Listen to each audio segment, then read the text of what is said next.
여러분 안녕하십니까? EBS 초대석 정관용입니다.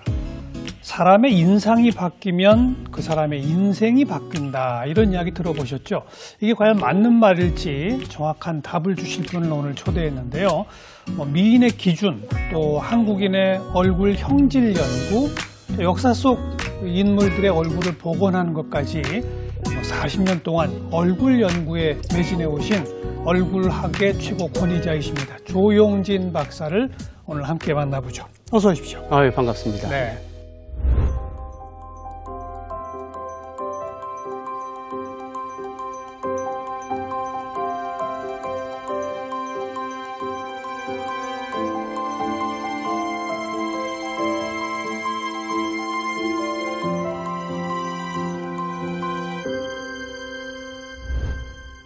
얼굴학이라는 게 있어요? 예.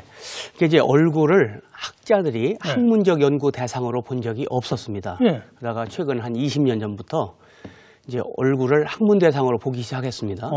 이제 부럽게도 일본에서 특히 또 많은 연구를 하고 있죠. 네. 일본에서 연구하는 것은 이제 주로 공학적으로 보안 장치를 개발한다든가, 무슨 장치? 얼굴 인식 장치죠. 얼굴 인식. 예, 얼굴 인식 장치. 그러니까 앞으로 이제 대문에서, 현관문에서 쌍둥이 아들도 다 구별할 줄 알아야 되고, 이제 또 로버트가 주인이 기분이 좋은지 나쁜지 이런 것도 다 살펴야 되고, 네. 이런 걸 이제 하기 위해서는 얼굴 자체에 대한 연구를 해야 되죠.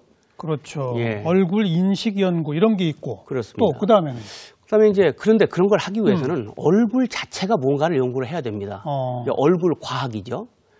예, 근데 그걸 이제 공학적으로 응용하면 얼굴 공학이 되고, 예. 그걸 의학적으로 응용하면 얼굴 의학이 되고, 또 얼굴과 관련된 문화 현상이 많으니까 그 문화 현상과 관련지어서 얼굴을 연구하면은 얼굴 문화학이 되고, 그래서 그 네 가지 분야로 지금 세계 각지에서 연구를 하고 있습니다. 얼굴 과학, 공학, 의학, 문화학. 예.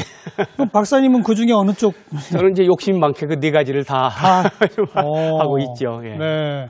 그러면 이게 예를 들어서 대학의 무슨 분과 학문 학과라고 치면 예. 어느 학과예요 이게? 예, 없습니다. 없고 기존 학문과 관련시키면 미술해부학이라는 학문에 가깝습니다. 미술해부학? 예, 미술해부학. 그건 뭐예요? 예, 레오나르도 다빈치를 개조로 삼고, 다빈치가 연구한 것이 여러 가지가 있는데 자연물의 모양에 대해서 연구를 했습니다. 예, 다빈치가. 그래서 그 다빈치를 개조로 삼고 자연물의 모양을 연구하는 거죠. 네. 그러니까 사람도 자연물이라고 보고 모양을 연구를 하는 거죠. 연구를 하려면 결국은 이제 그냥 저분 이쁘다, 참 잘생겼네, 이렇게 하면 그건 학문이 되지 않죠. 그건 주관적일 수도 있고. 예. 근데 저분은 왜 잘생겨 보일까? 왜 저분은 못생겨 보일까? 그런 얼굴을 자로 재서 수치화한다든가, 이렇게 하게 되면 그때부터 학문이 되는 거죠. 예, 그런 일을 다빈치가 먼저 했기 때문에 그걸 이어서 하는 분들이 이제 세계 각지에 많이 있습니다. 미술해부학. 예. 그러면 우리 박사님도 얼굴을 자로 재는 것부터 출발하신 거예요? 그렇습니다. 모든 얼굴 연구는 재는 것부터 시작이군요. 그렇죠. 학문화 하려면 계양화를 해야 되니까. 예, 그래서. 무엇을 재요? 얼굴에 무엇을 잽니까? 예, 얼굴 눈이 크다, 예를 들어서. 그러면 절대적으로 눈이 큰 건지, 평균에 비해서 눈이 큰 건지, 또 크게 보이는 건지, 비율 때문에 이런 것들을 밝혀내야 되는데, 그러기 위해서는 여러 가지 종합적으로 그 수치를 분석하고 생각을 해야 돼요. 그 사람의 얼굴 하나에서 몇 가지를 측정합니까? 인류학자들이 1928년에 얼굴에서 32군데 재는 것을 개발을 해놨습니다. 32곳. 예. 근데 저는 이제 그걸 개변해서 한 300군데 측정합니다. 300군데? 그렇죠. 어떻게 그렇게 많이 잴 때가 있어요? 예, 더 잴 수도 있죠. 그리고 그 300군데를 재서 빼고 더하고 이렇게 계산을 해서 한 1000개 이상의 항목을 만듭니다. 예를 들면 콧구멍의 크기 이런 것까지 물론이죠. 다 하는 거예요? 그렇습니다. 예. 입술의 두께 이런 거? 그렇습니다. 눈동자 크기 이런 것도 재고? 그렇습니다. 이야. 그 이제 하나의 표준화된 그 모형이 있습니까? 딱 이렇게 무슨 뭐 스캔을 하면 이 숫자가 나온다 이런 식으로? 그걸 하기가 어렵습니다. 그렇죠. 예, 예, 우리가 아직 그런 걸 측정을 자동화하고 기계화하기는 아직 좀 힘이 듭니다. 그럼 전부 손으로 재요? 그렇습니다. 이제 사진을 가지고. 사진을 가지고. 네, 사진을 가지고. 외국에는 이런 연구가 많이 있다고 그랬잖아요. 심리학자들이 합니다. 외국은. 예, 심리학자들이 주로 매력 연구를 위해서 합니다. 예. 사람이 다른 사람을 보고 어떤 점에서 끌리나 뭐 이런 그렇죠. 거. 예. 그래야 그게 응용 가치가 있으니까. 그래서 서양 사람들은 좀 실용주의이기 때문에 이런 연구를 어떻게 실용적으로 활용할까. 실용적 가치가 있는 쪽을 주로 연구를 하죠. 네. 예. 그래서 매력 연구에 치우쳐서 하고, 뭐 그런. 근데 아무튼 우리가 그런 심리학에서 하건 뭘 하건 그분들도 뭐 몇천 명, 몇만 명씩의 데이터베이스가 있어야 될 거 아니에요? 예, 근데 그렇게 많이 하지 않습니다. 저처럼. 특별히 그렇게 많이 하시는 이유가 뭡니까? 1등을 놓치지 않으려고. 그 숫자 기록으로? 예. 네, 네. 어쩌다가 근데 이런 분야에 관심을 갖기 시작하셨어요? 예. 그러니까 제가 원래 인물화에, 제가 원래 화가인데, 예. 대학 전공, 그림 잘 그립니다. 대학 전공은 그러면 미대세요? 예. 미술대학에서 동양화를 전공했죠. 예. 그림 그리는 미술학도가 언제부터 그런 데 관심을 갖게 되셨냐고요? 예, 계기는 좀 어렸을 적에 3학년 때, 국민학교 3학년 때. 초등학교 3학년? 예. 네. 그때 담임 선생님께서 너는 미술에 소질이 있으니 다빈치 같은 화가가 되면 좋겠다. 이렇게 권고를 하셨어요. 하필 레오나르도 다빈치를 딱 예시로 드셨군요. 그래서 저는 그 말씀을 가슴 깊이 묻고, 뭐 이제 해부도 하고, 뭐 이런 걸 해야 되나 보다 이렇게 생각을 했었죠. 레오나르도 다빈치가 미술 해부학의 시조니까. 예. 그럼 진짜로 인체 해부도 해보셨어요? 물론이죠. 제가 미술학교 졸업하고 의과대학에서 7년 동안 해부학 조교를 했습니다. 의대생이 아닌데 받아줘요? 제가 중고등학교 때 해부학 공부를 열심히 하는 그 노트 자료가 있고 대학 다닐 때는 더 열심히 했죠. 네. 방학 되면 토끼, 개, 염소, 작은 짐승들은 제가 직접 해부도 하고 해부도도 그리고 또 각종 해부학 책을 보면서 용어를 제가 많이 알고 있었습니다. 그래서 저희 주임 교수님께서 저를 아주 기특하게 보시고 조교로 채용을 하셨죠. 무작정 의과대학을 찾아가서 저를 좀 시켜주세요. 그렇게 한 거예요? 그렇게 한 셈이죠. 그랬더니 그동안 연구한 그걸 보고 이제 채용이 됐어? 월급까지 받으면서? 물론이죠. 예. 정식 해부학자로서 입문을 한 거죠. 그러면 7년 동안 시신을 몇 구 정도나 해보셨어요? 예. 이제 뭐 학문적 운이 있었달까? 그때 의과대학의 이제 교육 과정이 본래는 본과 1학년에서 해부학을 합니다. 근데 예과에서 해부학을 하도록 이제 교육 과정이 개편되는 때였기 때문에 그 학생들에게 이 해부 실습용 시체가 이제 2배가 되는 셈이죠. 그런 시기에 제가 의과대학에 있었기 때문에 많이 할 수 있었습니다. 그걸 뭘 배우셨어요? 그 해부를 통해서? 첫째, 자, 제가 몸을 가지고 얼굴을 가지고 살고 있지만, 그래서 아는 것 같지만 해부를 해보면 자세히 더 알 수 있습니다. 그래서 이제 구조가 어떤지, 형태가 어떤지 이런 걸 정확히 알 수 있고, 그걸 이제 알니까 제가 화가이니까 그림을 그리거나 조각을 하거나 할 때 확신을 가지고 할 수 있죠. 관찰력이 좋아지니까. 알면은 관찰력이 늘어납니다. 근데 뭐 얼굴에 특별히 관심 가지시게 된 거는 또 한 번의 다른 계기가 있나요? 이 전 신체까지 다 해부를 하고 물론이죠. 7년 동안 하신 거 아니에요? 전신 다 제가 연구합니다. 그러니까 처음에는 미술학도로서 다빈치와 같은 미술 해부학자가 되고 인체 해부까지 해보셨으니까 얼굴만이 아니잖아요. 그렇습니다. 손가락, 발가락까지 다 연구합니다. 그런데 얼굴은 이제 다른 사람이 다 내놓고 다니니까 조사하기가 좋습니다. 쉽죠. 쉽습니다. 사진도 많고. 또 수집하기가 용이하고. 그러다 보니까 얼굴을 더 많이 이제 연구하게 된 셈이죠. 그걸 연구해서 뭘 하는 거죠? 개인적으로는 이제 호기심을 충족하는 거죠. 제가 화가로서, 예술가로서 도대체 사람이라는 게 뭔가, 한국인이 뭔가, 네. 한국인은 어디서 와서 어떻게 생겼나 이런 것들에 대한 호기심을 충족하는 거고. 네. 예, 그다음에 제가 좀 명분론적 가치관을 가지고 있는 사람이에요. 예. 그러다 보니까 나는 한국인이니까 네. 한국인에 대해서 알아야 되겠다. 뭐 이런 이제 명분론적인 그런 것도 충족하는 거죠. 예, 예. 한국인의 얼굴에 드러나는 다른 나라 사람들과 구별되는 특징 등 이것이 우리에게 어떤 의미가 있나 예를 들어서 네. 예.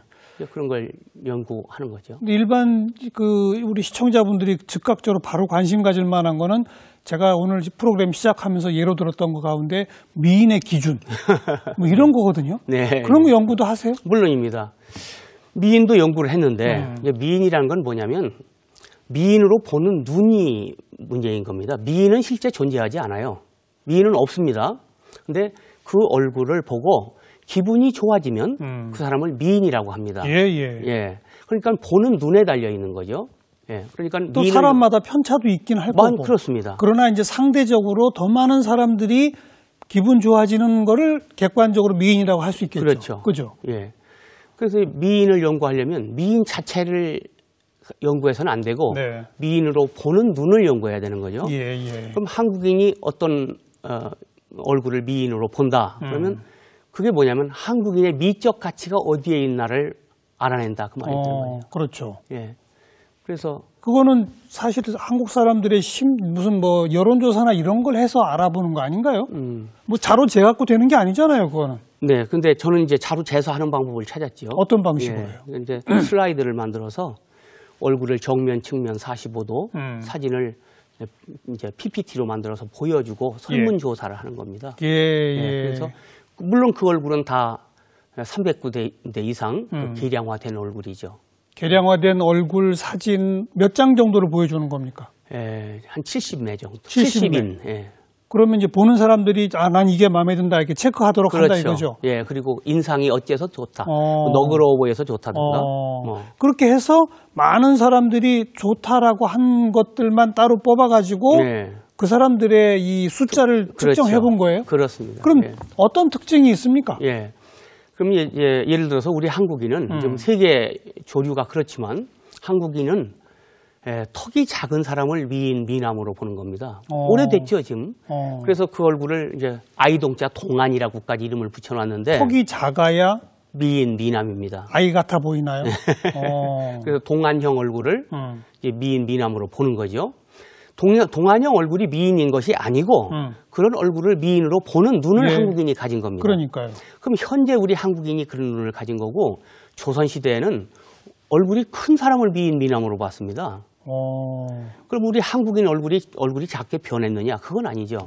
한국인은 얼굴 큰 사람도 예전에도 똑같은 비율로 있고 얼굴 작은 사람도 예전하고 똑같은 비율로 현재 존재합니다. 근데 조선시대에는 큰 얼굴을 미남이라고 봤었고 요즘에는 작은 얼굴을 미남으로 보는 우리 관점이 변화한 거죠. 네. 그럼 그게 과연 바람직한 일이냐? 근데 잠깐만요. 지금 최근 우리나라 현대인들이 작은 얼굴을 미인으로 본다는 거는 뭐 설문조사 같은 70장의 사진을 보여주며 그걸 통해 측정하셨다고 그랬잖아요. 그렇습니다. 조선시대에는 미인의 기준을 큰 얼굴 잡았다는 건 뭘로 측정을 했어요? 이제 미인도라는 게 있고 또 오래 연구하다 보면 또 뭐 직관력도 있고 이제 문화에 나타난 예를 들어서 이제 그림이라든가 이런 데 나타난 걸 봐서 조선시대 미인도 같은 거를 보면 조선시대 평균에 비해서 좀 크더라 얼굴이. 이제 얼굴 자체는 이제 계속 커집니다. 사람이 체격이 커지니까 얼굴의 비율이 이제 가운데 얼굴을 100으로 기준으로 삼았을 때 102 정도 큰 얼굴을 미인으로 보다가 지금은 86 정도로 작은 얼굴을 턱이 작은 얼굴을 미인으로 보는 거죠. 지금 말씀하시는 얼굴이 크다 작다가 전체의 얼굴이 아니라 이 밑에 부분 말하는 겁니까? 얼굴은 이제 전체를 말하는 거지만 특히 코 밑에서부터 턱까지 요 비율을 굉장히 이제 변화합니다. 코 밑에서 턱까지가 과거에는 큰 형을 좀 긴 형을 미인으로 봤다면 지금은 작은 형을 미인으로 본다. 그런데 역시 계량화해서 설명해야 되니까 100대 102 정도를 미인으로 보다가 네. 100대 86을 미인으로 보는 정도까지 지금은 아주 크게 변했군요. 변했습니다. 왜 그렇게 변했다고 생각하세요, 그건? 그건 이제 서양에서도 이제 미술사를 보면 그런 걸 단서를 찾아낼 수가 있는데 어떤 사회가 융성 발전할 때는 턱이 큰 형을 미인으로 봅니다. 그래요? 네. 그래서 서양도 그랬고 우리도 이제 동양도 그랬습니다. 조선시대 초에는 아마 턱이 큰 여자를 미인으로 봤을 거예요. 네. 그러다가 점점 사회 융성 발전해서 어떤 정점에 이르면 그때부터 턱이 작은 형을 좋게 봅니다. 그건 또 왜 그럴까요? 그래서 저는 이제 그게 가치관이 좀 유약해져서 그런 게 아닌가 이렇게 생각하고 있습니다. 예. 이게 나라마다 뭐 예를 들면 서양 사람들이 바라보는 미인의 기준과 동양 사람이 바라보는 미인의 기준이 다릅니까? 미인의 이제 기준은 첫째는 평균입니다. 자기들이 늘 봤던 평균 얼굴이 일단 기준이 되죠. 그다음에 가치관이 작용합니다. 그래서 그 가치관은 이제 실질적인 것을 숭상하는 가치관과 좀 쾌락적인 것을 숭상하는 가치관, 감성적인 가치관과 이성적인 가치관이죠. 이 두 가치관 때문에 영향을 받게 되는데 턱이 작아지는 것은 감성적인 가치관에 많이 이제 영향을 받은 거다. 저는 그렇게 봅니다. 네, 그거는 동서양 구분 없이 마찬가지 현상입니다. 대체로 지금 그렇게 되고 있다. 감성화되고 있군요, 사람들이. 이제 그리스 시대에도 그리스 초기에는 턱이 큰 형을 미남으로 보다가 헬레니즘 시대 그때는 턱이 작은 형을 미인으로 보는데 그때도 역시 100대 86을 미인으로 봅니다. 숫자가 똑같아요. 일치합니다. 그리고 우리 교수님이 올림픽에서 금메달 딴 선수들의 얼굴을 또 다 한번 조사해 보셨다면서요? 얼굴뿐 아니라 이제 체격도 다 조사를 했는데. 그래, 그건 또 어떤 결과를 가져오셨어요? 자, 우리 한국인이 이렇게 열심히 노력하고 이런 프로도 만들고 하는 이유는 뭡니까? 지금보다 나아지려고. 속되게 말하면 2등 하다가 1등 하려고 하는 거 아닙니까? 1등을 바라보고 하는 건데. 그러면 진짜 1등한 사람들은 어떨까? 금메달리스트. 연구를 해봐야 되죠. 그렇죠. 올림픽 금메달리스트야말로 진짜 순수하게 1등한 사람들이잖아요. 그렇죠. 그렇기 때문에 그분들을 연구를 해보면 어떤 단서를 얻지 않을까 이런 생각을 했는데 종목에 무관하게 금메달 딴 선수를 다 한번 해본 거예요. 그래서 한체대 출신 금메달리스트 38명을 조사를 했습니다. 그래서요? 해보니까 역시 금메달에 가까운 사람들은 형질적으로 모양에 있어서 구조에 있어서 유사점이 있습니다. 어떤 유사점이요? 예를 들어서 그 스피드 스케이팅 선수하고 쇼트트랙 선수는 같은 스케이트를 타지만 전혀 체격이 다릅니다. 달라야죠. 쓰는 근육도 다르고. 날 때부터 다릅니다. 쉽게 말씀드리면 쇼트트랙 선수는 체격이 작고 발이 대신 엄청 이제 아주 큽니다. 발이 큰데 어디가 크냐면 전체도 크지만 뒤꿈치가 큽니다. 아주 이례적으로 큽니다. 보통 우리 주변에서 보기 어렵습니다. 그런 사람을. 뒤꿈치가 커야 쇼트트랙을 잘 탄다. 쇼트트랙 트랙 선수들을 연구해 보니까 그런 특징이 나옵니다. 아마도 이제 코너링 같은데 그런 이제 그런 영향이 있겠죠. 유리하지 않나 이런 생각이 듭니다. 그리고요 또 스피드 스케이팅은 뭐가 커요 그러면? 허벅다리. 허벅지. 허벅다리 근육. 그거는 허벅지 근육을 점점 운동을 많이 해서 키운 거겠죠. 이제 그것도 있지만 날 때부터 우리 근육이라는 것은 날 때부터 근육이란 것은 이렇게 힘살로 돼 있는 부분과 힘줄로 돼 있는 부분 두 개를 합쳐서 우리는 근육이라고 합니다. 근데 우리 한국인은 힘살로 된 부분이 길어요. 뼈 길이에 비해서 힘살이 차지하는 부분이 길고 힘줄이 차지하는 부분이 적은데 스피드 스케이팅 선수는 이 힘살로 된 부분이 긴 사람. 이게 100이라면 예를 들어서 90까지 이게 근육으로 돼 있고 단거리 선수나 이런 사람들은 한 70 정도만까지만 근육으로 돼 있죠. 그래서 이제 그런 것들은 타고나는 거기 때문에. 타고났다는 얘기는 운동을 통해서라도 그걸 그 정도로 키울 수 있는 기본 소양이 있어야만 된다는 거군요. 그렇죠. 그러니까 예를 들어서 근육 길이가 70%인 사람이 80%가 될 수는 없어요. 그러니까 그건 태생적으로 한계가 있다 이거죠? 한계가 있습니다. 그러면 이제 그 사람들끼리 모여서 열심히 하면 그 중에 1등이 나오는데 마지막에 1등하는 사람들은 다 똑같은 조건을 가지고 있습니다. 네, 신체적으로. 네. 그러면 그 중에 누가 1등이냐? 꾀부리지 않고 코치가 시키는 대로 열심히 하는 사람, 그 사람이 1등합니다. 물론 신체 조건이 비슷하다면 예. 노력한 사람이 1등이다. 그렇습니다. 쇼트트랙은 뒤꿈치가 크다. 스피드 스케이팅은 허벅지가 예. 튼튼하다. 또 다른 종목, 예를 들어서 뭐 피겨 스케이팅은요. 김연아 선수 같이. 예. 피겨 스케이팅 김연아 선수 같은 경우는 허리가 약간 긴 점이 허리가 길다. 예. 사실은 우리는 서양 사람들처럼 예, 춤을 추거나 할 때는 허리가 짧고 다리가 길어야 될 거다. 이렇게 생각하지만 김연아 선수 같은 경우는 허리가 약간 길기 때문에 다리도 굉장히 길어 보이던데요. 그러니까 신체 전체 비례해서 이제 다른 선수에 비해서 허리가 약간 길면 스핀 할 때 뺑뺑 돌 때 몸 중심 잡기가 훨씬 좋습니다. 그래서 그걸 열심히 연습하면 그것이 이제 최대한 나타나는 거죠. 우리 올림픽에서 금메달 제일 많이 딴 종목이 뭐죠? 예를 들면 뭐 양궁이나 뭐 사격 이런 쪽 아닌가요? 그것도 그쪽 선수는 어떻든가요? 눈이 작죠. 눈이 작다. 물론 이제 다른 신체 조건도 있지만, 우리 안구가 보통 25mm 정도면 안구 직경이. 근데 우리 한국인은 25mm 안 되는 사람이 많습니다. 그럼 안구가 작으면 초점거리가 짧은 카메라가 되는 겁니다. 그래서 이제 어안 렌즈처럼 앞에 있는 것과 뒤에 있는 것의 거리차가 뚜렷하게 나오게 됩니다. 망막에. 그래서 공간 지각을 처리하기에 좋은 눈을 갖게 되는 거죠. 물론 눈에서 보낸 정보를 뇌에서 다 재구성합니다. 그렇지만 일단 입력되는 원료가 다르기 때문에 더 유효한 판단을 할 수가 있는 거죠. 그러니까 공간 지각을 이용하는 일에는 우리가 다 잘하게 되는 겁니다. 활쏘기도 잘하죠. 골프 치기 잘하죠. 그렇군요. 눈 큰 선수는 정말 없었던 것 같기도 하네요. 기억해 보니까 사격이나 양궁에서는. 우리가 세계에서 눈이 제일 작아요. 몽골 빼고. 그렇습니까? 그러니까 그 방면에 우수한 선수가 나오게 되죠. 국가 통계를 내보면 우리가 양궁하고 사격에서 금메달 많이 따는 이유가 나오네요. 그렇군요. 재밌습니다. 올림픽 금메달리스트 연구 결과가.